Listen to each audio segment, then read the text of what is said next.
7 years. That is how long Chris Watts has been sitting inside a maximum security prison cell in Waupun, Wisconsin, writing letters about peace, writing letters about God, writing letters about the specific and personal plan a higher power had placed on his life. And for 7 years, a carefully constructed version of a man has been presented to the outside world. A broken man. A faithful man. A man who accepted where he was and why he was there. But here is the thing about a paper trail. It does not perform for an audience. It does not adjust its tone based on who is reading. It simply sits there, in black and white, waiting for someone to place the documents side by side and notice the distance between what a man says he is and what his own words prove him to be. What has been filed, confirmed, and published about what is actually happening inside that Wisconsin prison cell is not what anyone expected. And before this is over, you are going to understand exactly why. If you are new here, Crimes Records is the channel that handles every case with verified sources, genuine care for the people at the center of each story, and a firm refusal to let the person responsible control the narrative. Hit subscribe right now and stay with us, because what comes next is not what anyone expected. Shanann Catherine Razuchek was born on the 10th of January 1984 in Aberdeen, North Carolina, into a close-knit, working-class family. By every documented account, she was warm, socially magnetic, and fiercely devoted to her children. She met Christopher Lee Watts in 2010, married him on the 3rd of November 2012, and the two relocated to Frederick, Colorado, where Chris had taken a position as an operator with Anadarko Petroleum. Shanann built a significant following through her work with Label Thrive, documenting her life extensively on social media. Her marriage, her children, her future. She was publicly celebrating a life she believed she was living inside, while the man beside her had already decided otherwise. Bella Marie Watts was 4 years old. Celeste Catherine Watts, called Se, was 3. And there was Nico, the name Shanann and Chris had already chosen for the son she was carrying at 15 weeks. Already named, already anticipated. He never took a breath outside of her. Christopher Lee Watts, born the 16th of May, 1985, presented in every available external record prior to August 2018 as an unremarkable suburban father. Quiet, agreeable, no criminal record, no documented history of violence.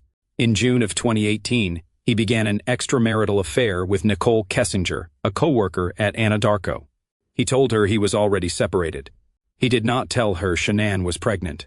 That same summer, Shanann was in North Carolina with the girls for approximately 5 weeks, visiting family, attempting to address marital tension she did not fully understand.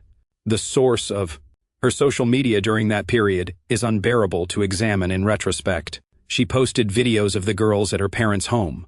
She posted positively about her marriage. She was planning a future that had already been decided against her.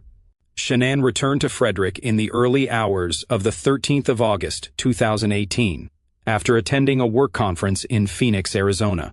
A neighbor's security camera captured her arriving home.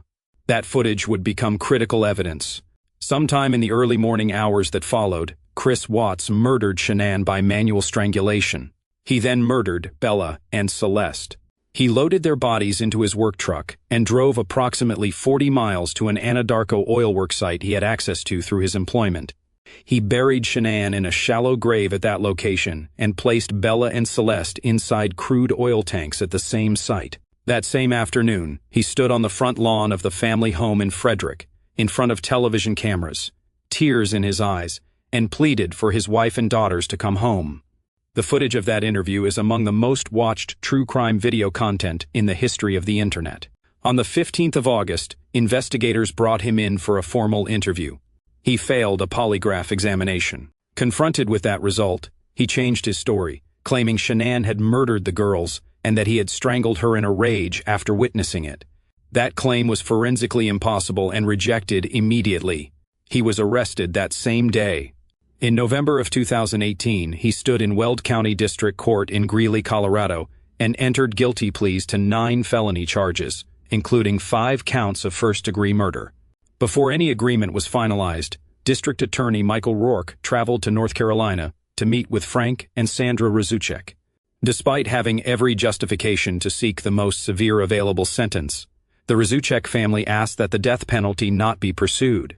They said they did not want another life taken in their daughter's name. That decision is the sole reason Chris Watts is alive in Wisconsin today. On the 19th of November, 2018, Sandra Rzucek stood at the Weld County Courthouse and faced the man who had taken her daughter and her grandchildren. She did not raise her voice. She told him his life was between him and God. She did not break. Now we come to what the 7 years since that courtroom have actually produced, because the documented record of what has been happening inside Dodge Correctional Institution tells a story that stands in direct contradiction to everything Chris Watts has been presenting to the outside world. If Crimes Records is giving you an honest picture of cases that deserve exactly that, hit the like button and subscribe so you never miss a single upload.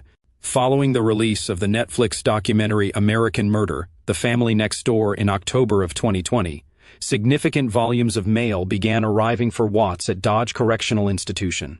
Women from across the United States, the United Kingdom, and Australia wrote to him. He wrote back. One correspondent, identified only as Deborah and reported by the Daily Mail in January of 2026, had been writing to Watts since 2022. The letters she received were warm, personal, and saturated with spiritual framing. He wrote about Bible study, about peace, about God's specific plan for his life.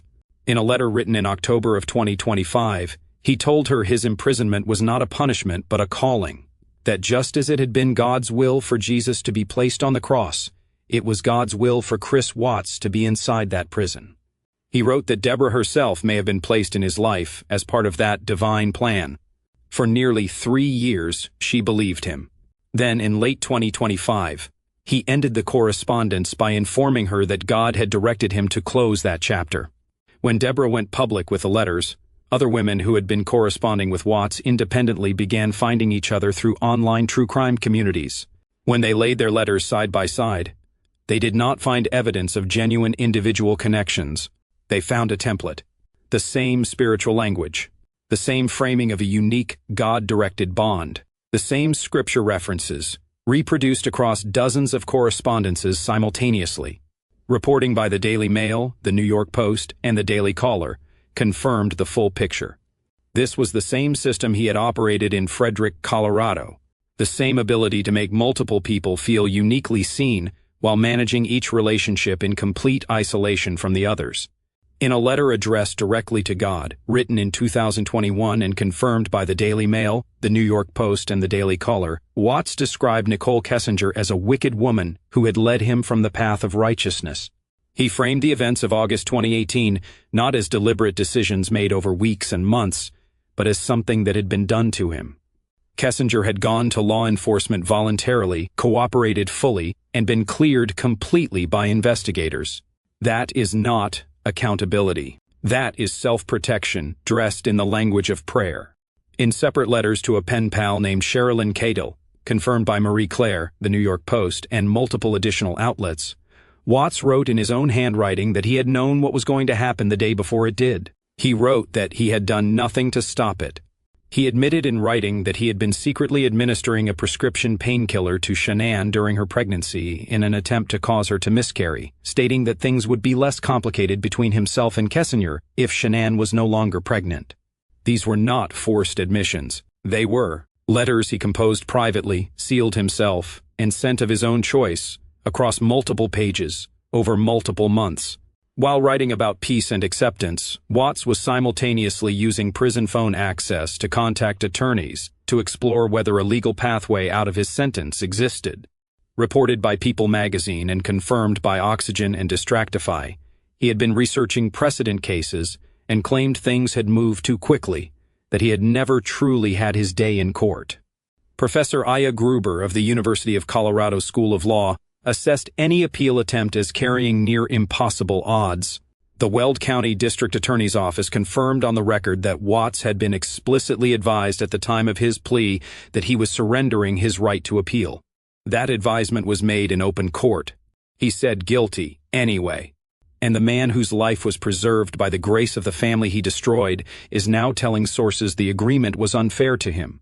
In July of 2020, a disciplinary report filed at Dodge Correctional Institution and confirmed by OK Magazine, the Daily Mail, and Front Page Detectives documented that Watts had transferred his own personal belongings to a fellow inmate named Dylan Tolman, used his own allocated phone time to contact Tolman's family directly, and arranged for his own parents to reach out to Tolman's mother and girlfriend by phone and text. When questioned, he admitted to all of it. The same ability to make someone feel like the absolute center of his attention. The same system, running the same way, inside the only setting now available to him. There comes a point where the documents have to step back, and the only thing left is to say the names of the people this story is actually about. Shanann, born the 10th of January, 1984. She filled every room she entered. Bella, she was 4 years old. Celeste, she was 3. Nico, he had already been named.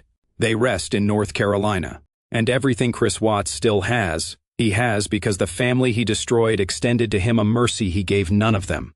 If Crimes Records delivered that truth to you today, please subscribe to the channel, hit the like button, and ring the notification bell, because the 4 people at the center of this case deserve nothing less than that.